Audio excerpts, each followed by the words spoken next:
Hey guys, Austin Newberry here. Whether this is your first time selling your house or you just need a quick refresher, this video will take you through my 8 steps of selling your home.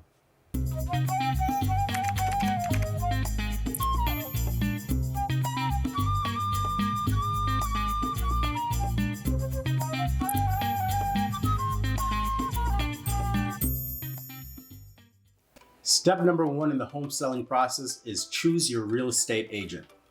Now, when you're choosing a real estate agent and you're hearing about their experience and expertise, I'd say the most important factor in this process is finding an agent that you like, trust, and respect, and that agent feels the same way about you. Step number 2 is to price your home. Now, I'd say outside of choosing the right real estate agent, this step is the most important factor. In this step, your real estate agent will be able to provide you with what they call a CMA. That is a comparative market analysis. This analysis takes into account all the past sales, typically between 6 months to a year, so that you're able to assess the pricing in your market. Time is money when selling a house, so once you have received your report, work with your agent to set an accurate listing price. Step number 3 is to review your marketing plan. Now, typically you've got your marketing strategy and you got your marketing material. Now, your real estate agent will be able to provide you with your marketing material, but since each property is so unique, it is important to work with your agent to highlight the things that set your property apart. Step number 4 is to make necessary updates to your property. Now, if you're trying to get top dollar for your property, it is important that you can compete with those top properties in your market.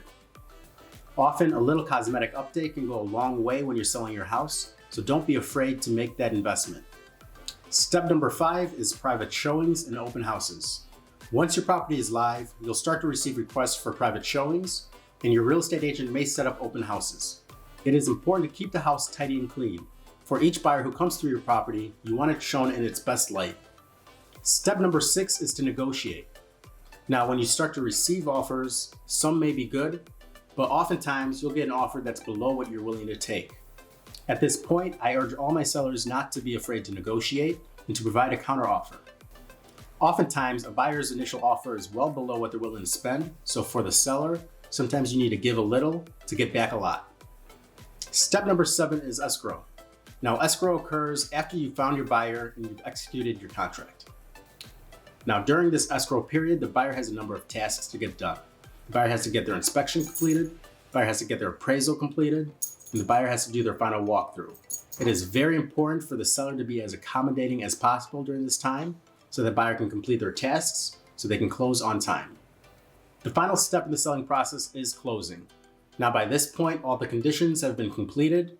Your attorney has already scheduled everything with the title company, and all that's left to do is to complete all your paperwork and to get your check. Often, depending on timing and your attorney, it is possible for the seller to pre-sign their documents. Pre-signing your documents allows you to complete all your documents a day or 2 ahead of time with your attorney.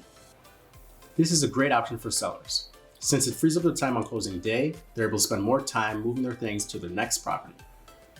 This was an overview of your selling process, but you should always refer to your legal representative and your real estate agent for any changes that may be in your area.